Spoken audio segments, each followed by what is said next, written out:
Quer fazer alguma recapitulação, alguma coisa? Agora já está se preparando para o momento da desencarnação do Francisco, aquele momento já de fechamento dessa missão tão linda. Então, é já quase que aquele momento em que os corações já percebem a movimentação, a emoção está muito grande. Então, é basicamente essa parte, né, que estamos passando aqui pela história do Francisco. Vamos lá.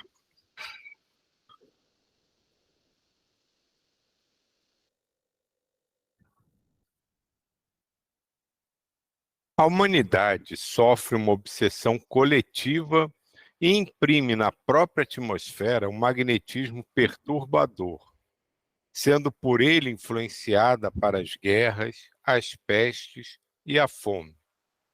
Não serão mais os místicos e santos que irão consolar os povos, dar direção aos países e alimentar as esperanças dos corações em desespero, pois isso já foi feito em abundância.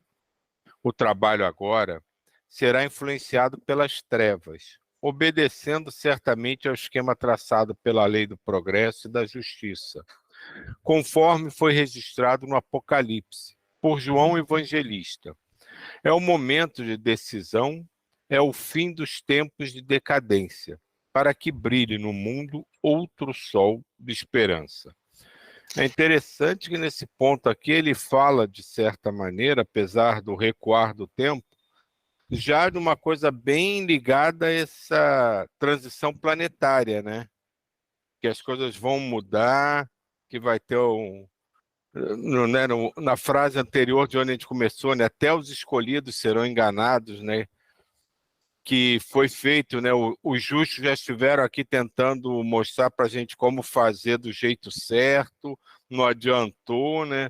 E isso também passa um pouco pela aquela história, né? Se não é pelo amor, é pela dor, né?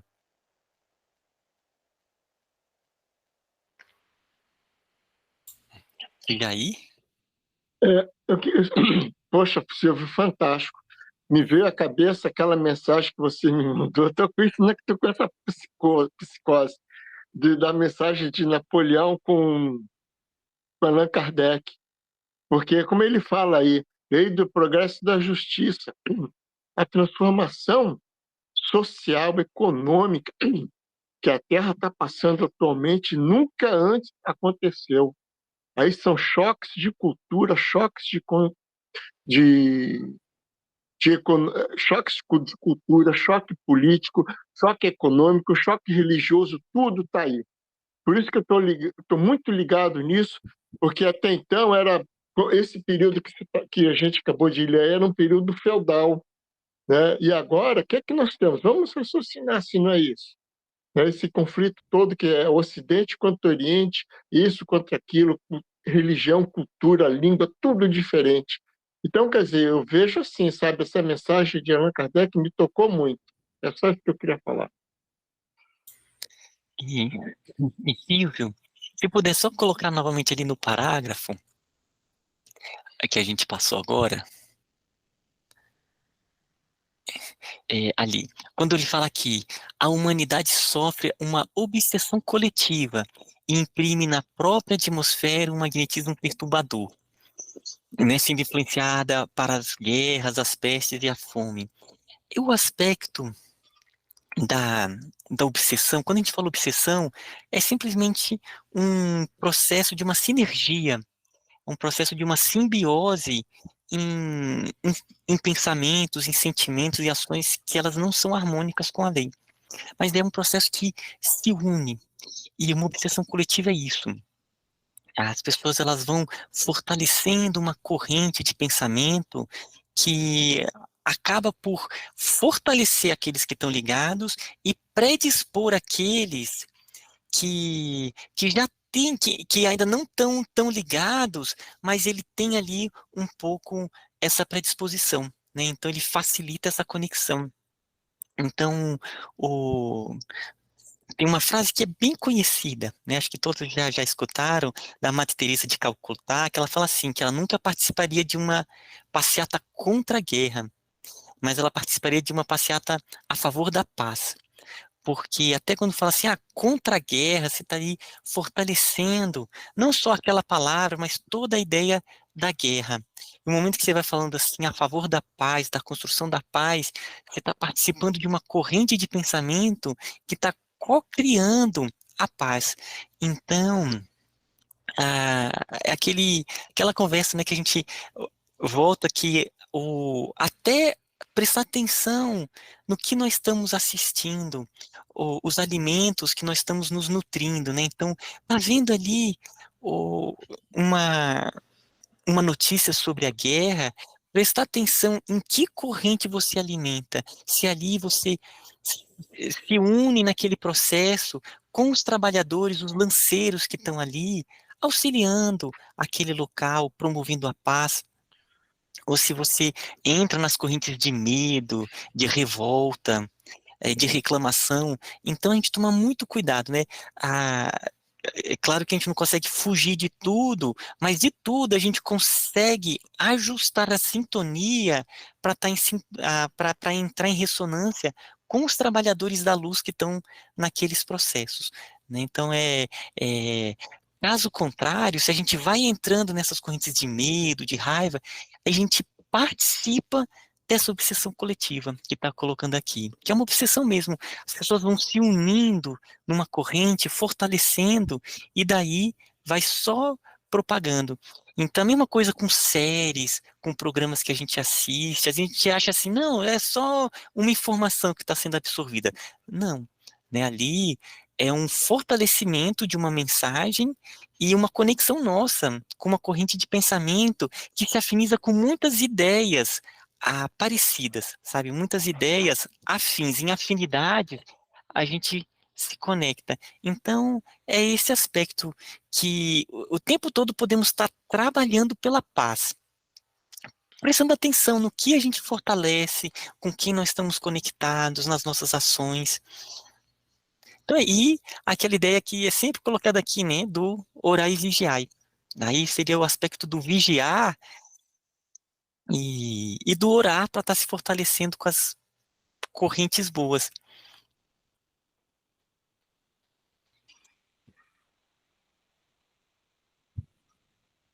Se porventura os homens se espiritualizarem de uma só vez, deixando cair as armas que a ciência transformará em arados e instrumentos úteis à paz, ao bem-estar e à caridade, a própria natureza fará o trabalho de limpeza e de escolha, como aconteceu em Sodoma e Gomorra, e em Herculano e Pompeia, porquanto as medidas já se encontram cheias de iniquidades de todas as gerações. É da lei que se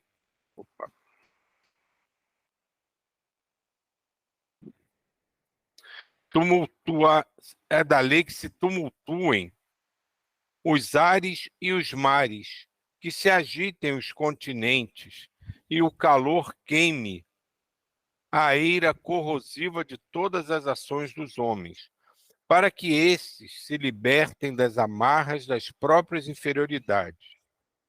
E um novo céu e uma nova terra haverão de brilhar, onde haja justiça, paz, amor, trabalho e benevolência. João Evangelista, Francisco de Assis, muito cooperou para essa felicidade que a humanidade vai herdar, por misericórdia de Deus e bênção do nosso Senhor Jesus Cristo. Silvio, gente, eu peço desculpa, né? Já estou cortando aqui de novo. Eu só vou contar só um caso que tem muito a ver com essa parte. Porque a gente pode se perguntar, por que a espiritualidade permite isso nesse momento de transição? Tem muitos motivos. Um deles eu vou contar através de um caso. Teve uma vez, quando eu era adolescente, um pré-adolescente, adolescente, eu estava em Guarujá com os meus primos, né? O meu tio ele tem uma casa lá perto da praia, aí juntou os primos todos, amigos de primos lá naquela casa, só os jovens, né, ali. E imagina a bagunça, a confusão, aquela coisa que era profundamente uma bagunça só, né? Um bando de jovens ali, umas férias. E aí teve um deles que pegou um suco de caixinha e deixou cair atrás do fogão. E caiu muito suco, mas, né, tava aquela sujeira, e ficou.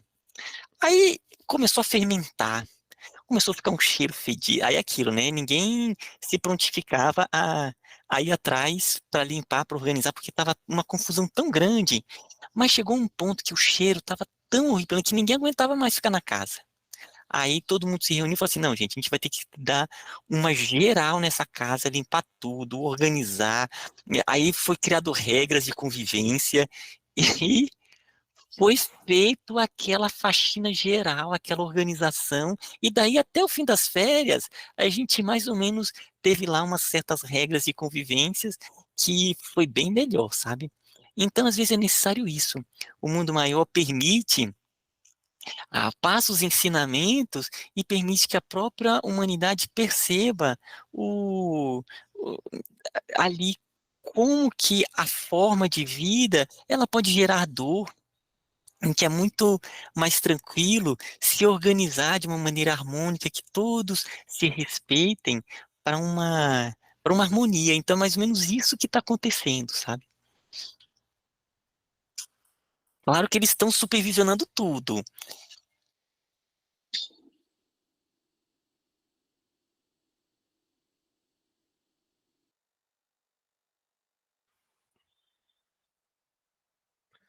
Francisco de Assis, no Monte Alverne, em estado de êxtase, reviveu o Apocalipse, descobriu detalhes que antes não percebera e fechou os olhos, por ordem do sublime comandante da terra, falando novamente ao seu discípulo.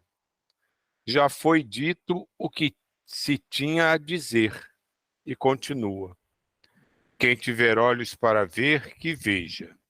Quem tiver ouvidos para ouvir, que ouça, pelos meios da intuição e do raciocínio. O Monte Alverne foi, por assim dizer, o calvário do Poverello de Assis. Foi lá que ele teve sua maior emoção espiritual na vida, onde recebeu a graça que tanto desejara, as chagas do Mestre. Em uma madrugada de setembro, mês em que nascera, acordou feliz, lembrando-se nitidamente de um sonho que tivera, sonho que não era lícito relatar. Saiu de sua cela, tomado de contentamento. Acendeu-se no seu coração, naquela noite memorável, uma luz diferente, a luz do amor, que nunca se apaga quando se ambienta no íntimo das pessoas e cuja claridade tem sempre a sua sede na capital dos sentimentos. Convém dizer que esse amor que novamente atingiu Francisco saiu do coração divino do Cristo, como fogo de alta ressonância, que somente se acende dentro de criaturas preparadas na academia da verdade, e ele era um dos escolhidos para tal cometimento. O Poverello já pedira a Jesus que, antes de voltar à pátria espiritual, desejaria sentir as suas chagas no próprio corpo, o que para ele seria uma bênção, a coroação dos seus trabalhos nos caminhos do mundo. E naquela madrugada, preludiando o novo dia, o homem de Assis buscou as estrelas por quem era apaixonado. Correu os olhos pelo céu, sentindo no coração as linhas paralelas e todos os meridianos universais. Esqueceu-se do mundo e voou para o infinito nas asas da oração. Seus joelhos apoiaram-se em um duro lajedo e somente os lábios expressaram aquilo que o coração ditou nesse registro encantador. Grande luz do universo, foco gerador de todas as coisas. Vida que desprende vidas em sucessões infinitas nos caminhos da eternidade.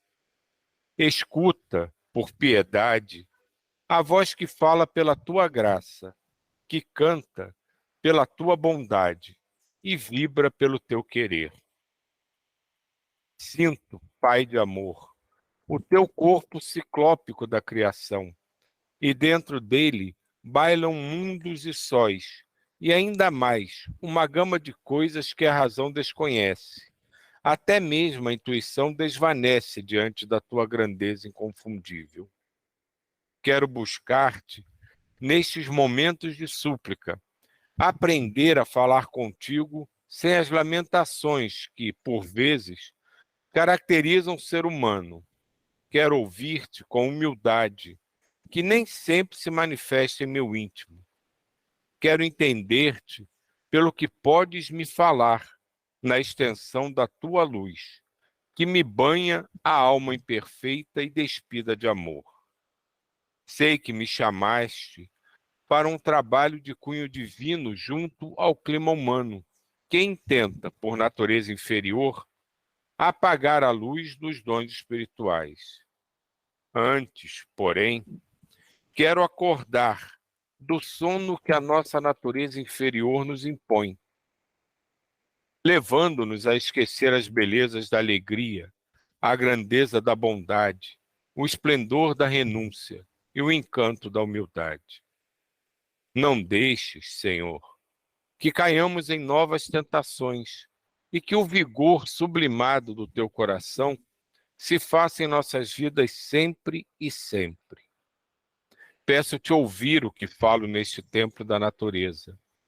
Subi este monte para sentir-me mais próximo do céu e dele adorar com maior penhor a tua obra incomparável. No entanto, quero subir o monte mais elevado, aquele que ergueste dentro de mim. Peço-te, com todas as forças de espírito, que me ajudes a subir o meu calvário pelas vias internas do reino do coração. Quero, Senhor, se for do teu agrado, conhecer a mim mesmo, para entender o teu querer.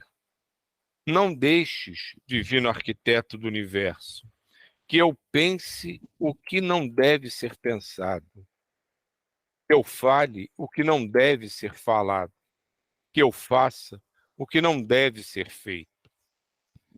Jesus, mestre de amor, sinto que está prestes a minha ida para os campos espirituais, onde a realidade se expressa com fulgurações indescritíveis, e sinto-me feliz em pensar nisso. Porém, quero permanecer no solo do mundo, junto àqueles que me deram muita segurança e alegria, as ovelhas que me confiaste e que estão espalhadas no mundo todo. Observo que elas trabalham mais do que eu e amam mais do que eu posso amar. Sei que elas perdoam mais do que eu e entendem a caridade mais do que este, que nada é, diante delas. Abençoa, Mestre, a todas, e se for possível, que minha parte lhes seja dada. Sabendo disso, a minha alegria será maior.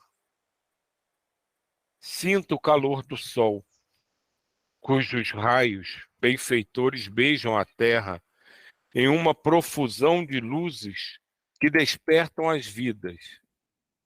Sinto a harmonia do teu cântico e a paz do teu amor.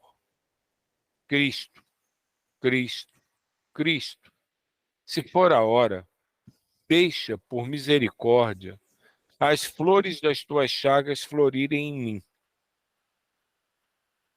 Pobre pecador, que tenta te seguir e que será a maior alegria terá a maior alegria com os vínculos de esperança que os estigmas, os vínculos de esperança, Os estigmas, para teu servo, Jesus, serão como as portas dos céus, que nos abristes e que devo conquistar na consciência. Nesse êxtase confiante que a prece ostenta, nesse arroubo de vibrações a que o ser humano pode chegar pela pureza dos sentimentos, as leis físicas passaram a ceder lugar às leis espirituais, mesmo no campo fisiológico, confundindo a criatura que analisava e que estudava pelos fios visíveis dos fenômenos. Frei Leão pôde constatar que Francisco suava a ponto de molhar a roupa, e no meio do suor em profusão, notava-se algumas gotas de sangue, que a força mental fazia desprender de algumas células mais sensíveis. Francisco, naquele estado sublimado, abriu os olhos para o alto e viu, com emoção divina e humana, acima dele, o Cristo de braços abertos, sem algo dizer. Lembrou-se do apóstolo João Evangelista, quando narra que a presença do Mestre diante do sol, pelo seu fulgor espiritual, fazia-o empalidecer. Era o que estava acontecendo naquele momento. O sol diante de Francisco de Assis empalidecera ao acender-se o Cristo frente aos seus olhos admirados.